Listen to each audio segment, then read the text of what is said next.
AI is experiencing a transformative moment, powering the phenomenal run in public markets led by companies like NVIDIA.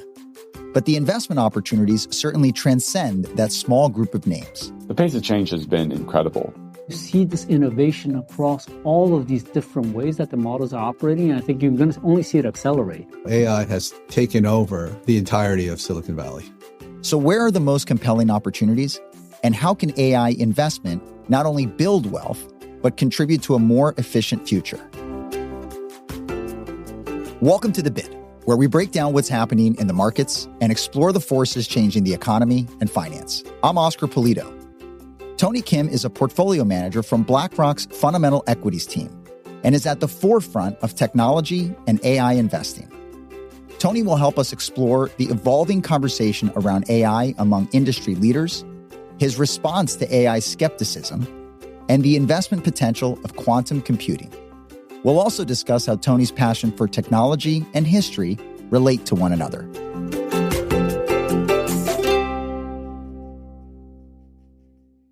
Tony, thank you so much for joining us on The Bid. Thanks for having me. It's a pleasure to be here. So earlier this summer, you hosted your 11th annual tech tour, where you and 36 other BlackRock colleagues took a bus more than 300 miles over 5 days to meet with leaders of over nearly 30 technology companies in San Francisco and Silicon Valley. I have to say that sounds like a pretty fun trip.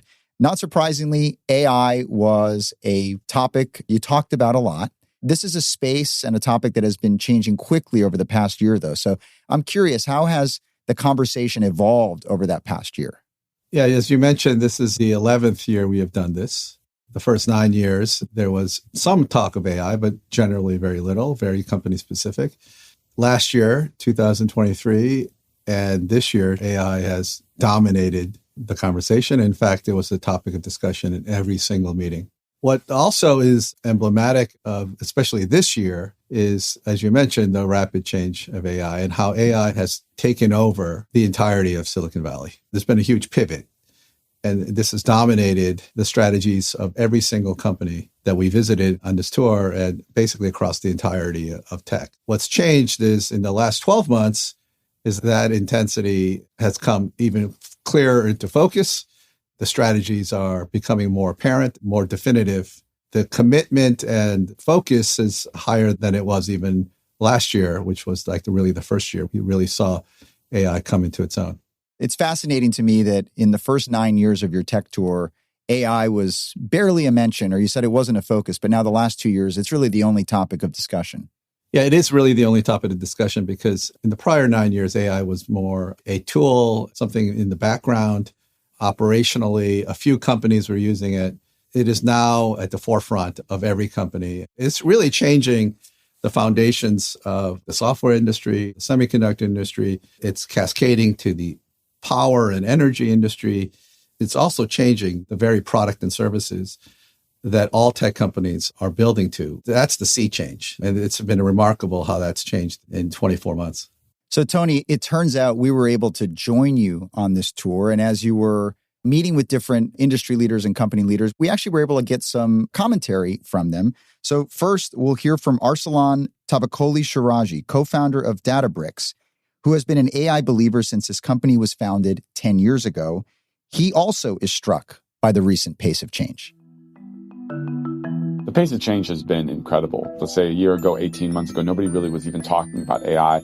And now all we talk about is what are GPUs going to be used for? What are all the different systems? How do I harness AI? It's been a while since I've seen something that has so much excitement from industry, yet still is so nascent that it's in the research phase. So, Tony, clearly in public markets, AI has been powering the phenomenal run in stock markets, particularly companies like NVIDIA and a handful of other mega cap stocks. But the investment opportunities certainly transcend that small group of names. So you're a tech investor. Where are you finding the most compelling investment opportunities? On one hand, one dimension we should think about AI is there's a stack of products and services.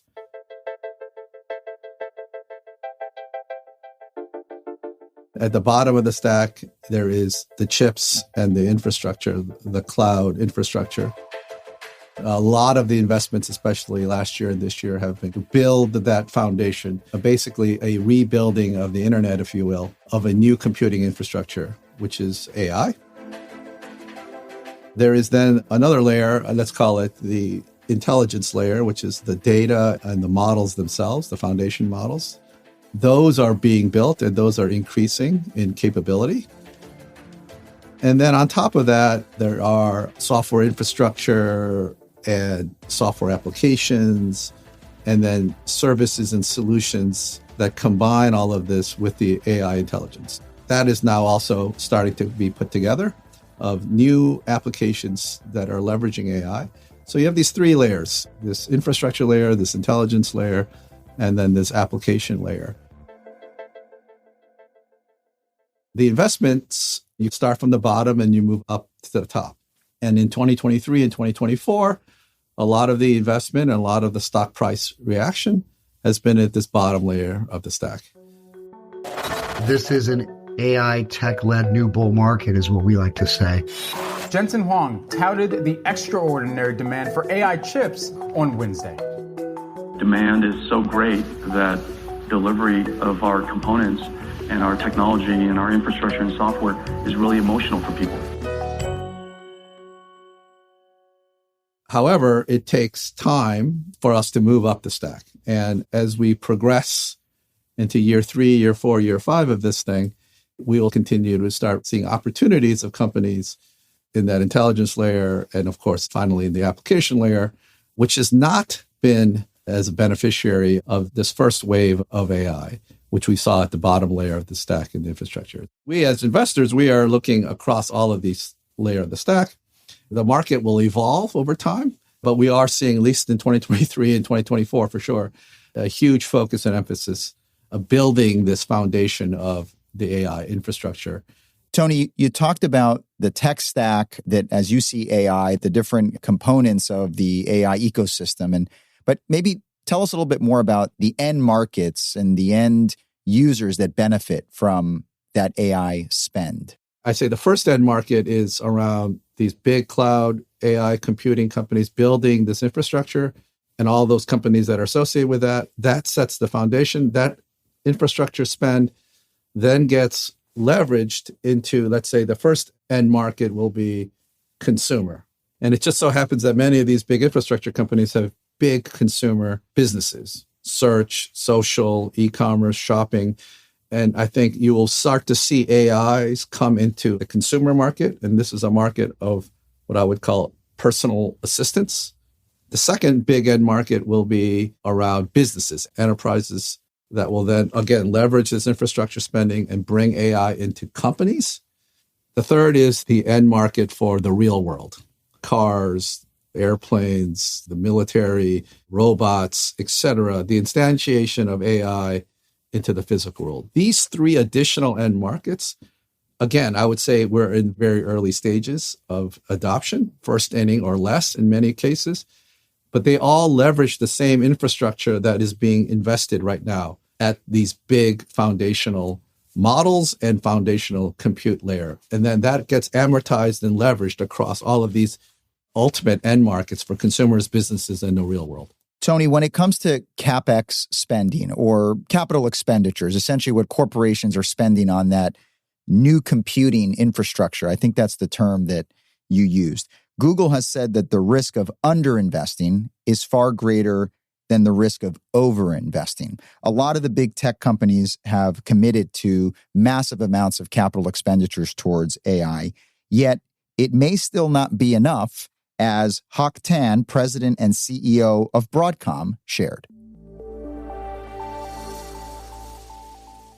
The amount of money that we involve, we haven't even begun to quantify. And one could imagine the level of spending required both on computing engines, on software models, on infrastructure and power in particular, could possibly be larger than what we all are thinking of at this point. And that's why I say we're probably underestimating the amount of dollars in CapEx, in investment we would need to make in order to reach that aspirational goal of what they call AGI, convergence in artificial intelligence. Tony, are you worried at all that the capital expenditures on AI might not deliver the return on investment that people think it will? In a singular answer, no. However, Wall Street and investors are obviously asking that question now about ROI of AI. The issue is the 2 and 10-year question. Maybe in the next 2 years, we are overestimating the impact of AI, but in the 10 years, we might be underestimating the impact of AI. I would generally agree with that. If we are trying to match investment dollars in and profit out, in the near term, that is a mismatch. Clearly, companies are spending more than the dollars that they're getting out right now, a 2-year problem. But in the 10-year duration, the potential benefits and returns that we can get, or maybe we're underestimating that. So I would generally say, I would agree with that statement. You can't match this spending with the revenue and returns linearly 1 for 1. But as an answer to your question, I'm not really concerned about that. Your comment about Google and the risk of underinvesting, I would also agree with that. The big 3 hyperscale, Amazon AWS, Microsoft Azure, and Google, all 3 have very, very large cloud computing businesses that they've built over the last 15 years. That has been the engine of growth for many of those companies. But those clouds businesses represent the cloud of the pre-AI era, the SaaS revolution, the cloud computing era of moving compute from customers' premises on-prem to the cloud. This has been a tremendous tailwind that's driven these companies for the last decade or more. AI has come and we got to rebuild a completely new computing infrastructure. AI then will be instantiated in all these new application end markets. So if you are one of these big 3 companies, and if you do not invest, and you so happen to pause or slow down, and your competitors continue, you run the risk of falling behind. And if one of your competitors also builds an AI capability, a technology breakthrough that leapfrogs you because you're not investing, then these are existential potential risks to the current business as currently constructed in the prior era. And so in a way, it is not only the potential long-term benefits from AI in terms of the returns that come with that. In my opinion, there are certain existential questions. If you do not continue to invest, you run the risk of falling behind, which then impacts your current core business. So that, again, goes to this 2 and 10-year. Are you only trying to optimize for the near-term profit, or are you ensuring your position in the long-term future? And just one more thing about the CapEx. It is a lot of money. I did an exercise. I was adding up the top 10 spenders just this year. It's roughly $270 billion of CapEx, of which the top 4 is $230 billion of CapEx, plus or minus. So there is a lot of spending going into this year. But when you look at the balance sheets and cash flow and profitability of these companies, they can afford it. It doesn't seem excessive to me. The other thing about the spending is it's a lot of money, but it's also the moat. This capital that is required to build these most advanced AIs for these companies is also the moat.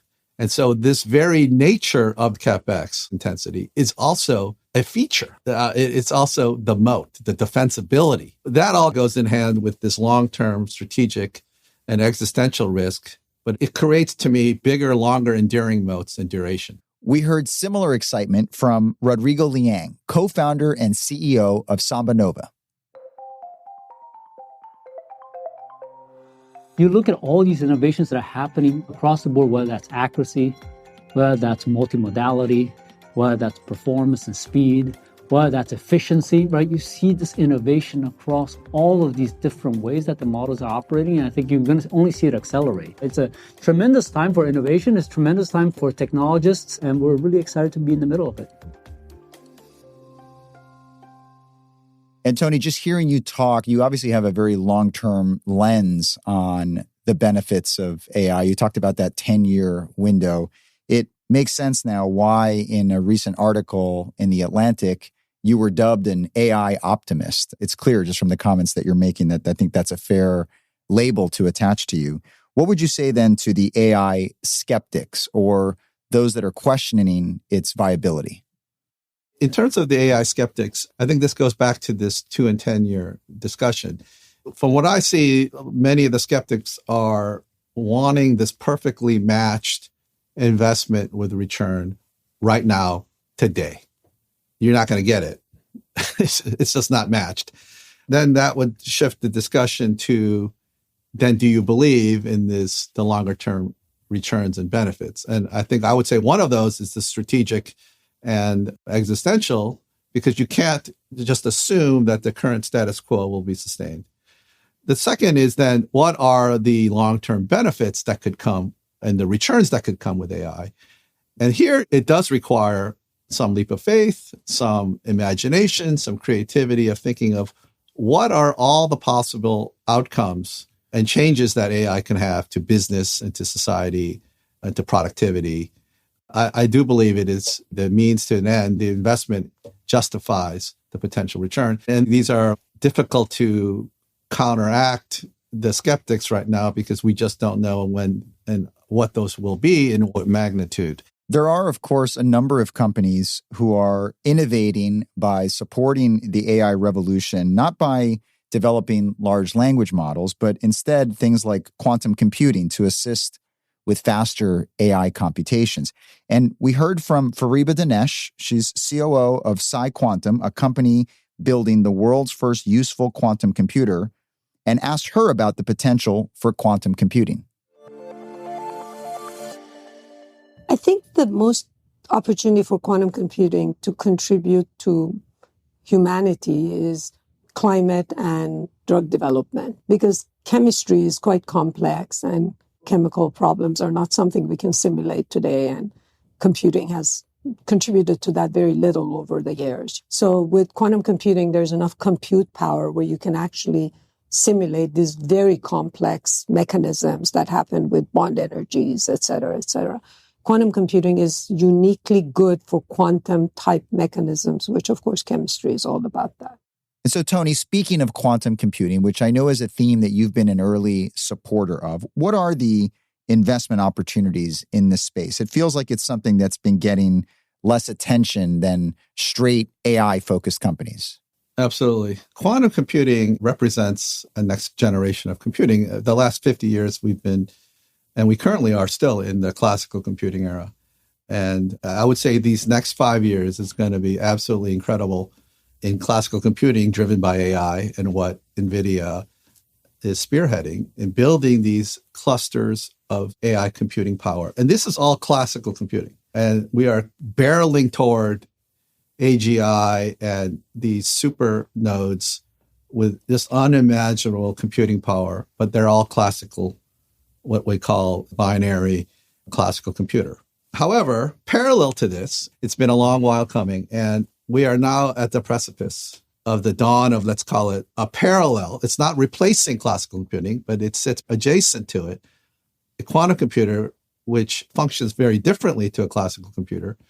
And I always say it's more mimicking nature. You look at the real world and nature, and it's driven by quantum mechanics. And to harness that capability, we can build computers of unimaginable computational capability to run very specific kinds of problems that classical computers cannot solve.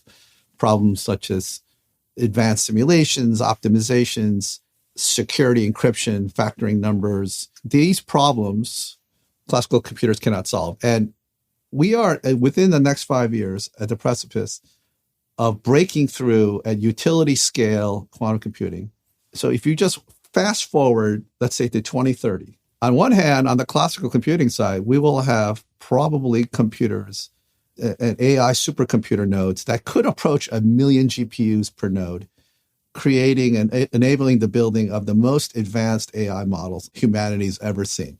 Parallel to that, we could have a breakthrough of utility scale super quantum computing, and through a company, let's say like PsiQuantum, that would sit parallel to this AI supercomputer, classical computer, and solve unimaginable problems and also create and help generate unimaginable data to also help train the AI supercomputer. So what is coming, I think, in the next 5 years, let's call it the end of the century, we could have exponential scale up in terms of computing power, both classical AI as well as quantum. And that is what's exciting. And if you could have one company that breaks through, you could have an open AI-like moment for the quantum computing industry.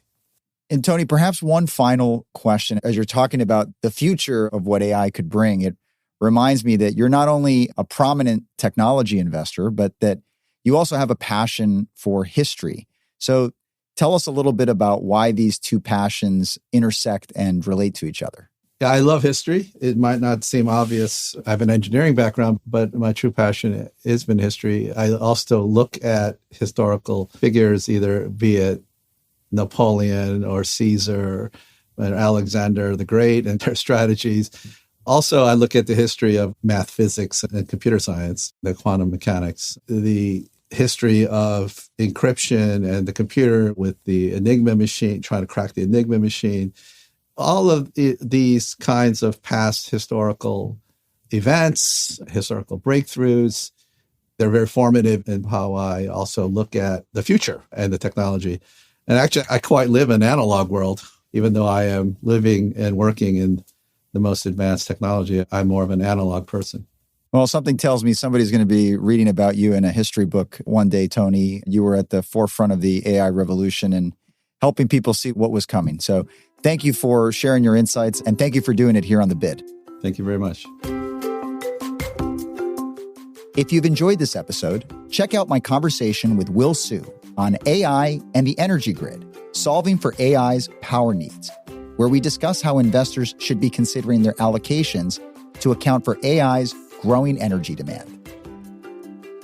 This content is for informational purposes only and is not an offer or a solicitation. Reliance upon information in this material is at the sole discretion of the listener. In the UK and non-European Economic Area countries, this is authorised and regulated by the Financial Conduct Authority. In the European Economic Area, this is authorised and regulated by the Netherlands Authority for the Financial Markets. For full disclosures, go to blackrock.com/corporate/compliance/bid-disclosures.